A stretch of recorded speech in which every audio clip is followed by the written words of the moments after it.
Ollie came home with a list of names.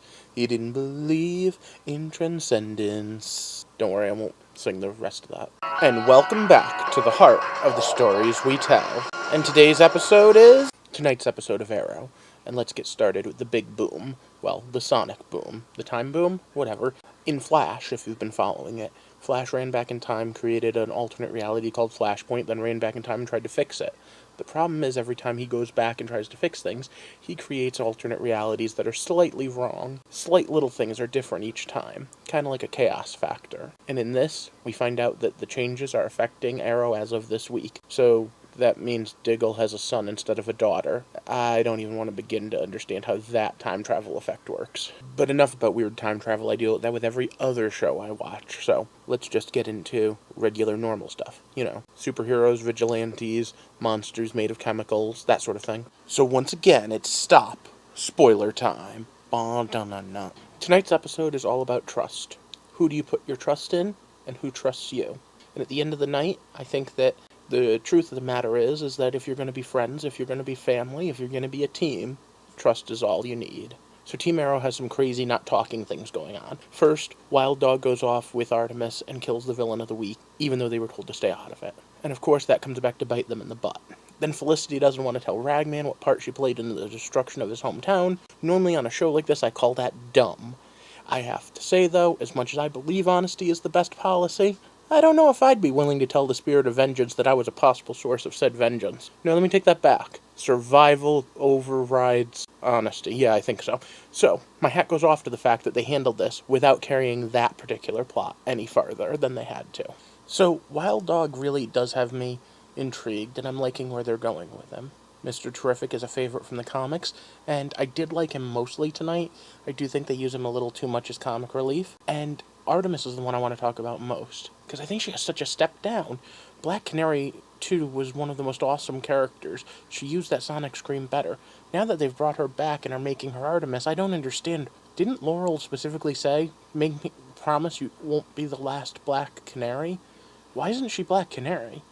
Oh well, maybe she'll get a cooler costume at least. There was a quick Easter egg during the team building stuff as well. Terry Sloan was the original Mr. Terrific. Technically, this Terrific is Terrific too. Now, in this, they're saying that he was a wrestler with the fair play on the arms. I really like that idea, because it allows us not to have to get too bogged down in the Justice Society stuff where Mr. Terrific originated, but still gives us the fact that there was a Mr. Terrific before him. The Diggle storyline did take a downturn tonight and was probably one of the weakest. I quickly identified the fact that Deadshot wasn't really there, and that kind of made me sad because I really liked this Deadshot. But I will say, the ending of the episode, when Delilah comes in to talk to Ollie, did at least make me feel like, well, at least there's a purpose behind this, but this was a slow one for this. So the villains of tonight's episode are kind of weird.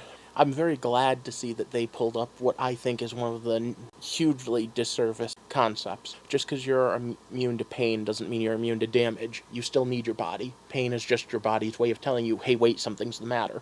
Without it, you just don't know what's the matter. Now, we didn't actually see Prometheus or Tobias in tonight's episode, although both of them heavily featured in what was going on in the background. Now, there is also this theory that Prometheus is someone that we're seeing, but I don't want to go into that just yet. If you want to know more, leave me a comment and we'll talk about it. My theory, like I said in the episode 1 review, is still that he's someone's son from that list of names. The flashback scenes this year going to Russia have intrigued me. Not only are they finally telling us what happened to the Bratva and how he got that we learned in Season 1, but also because they're tying in so tightly to what's going on now. There's part of me that thinks that this mirror image of the storytelling is a great way of doing and what Arrow should be doing right.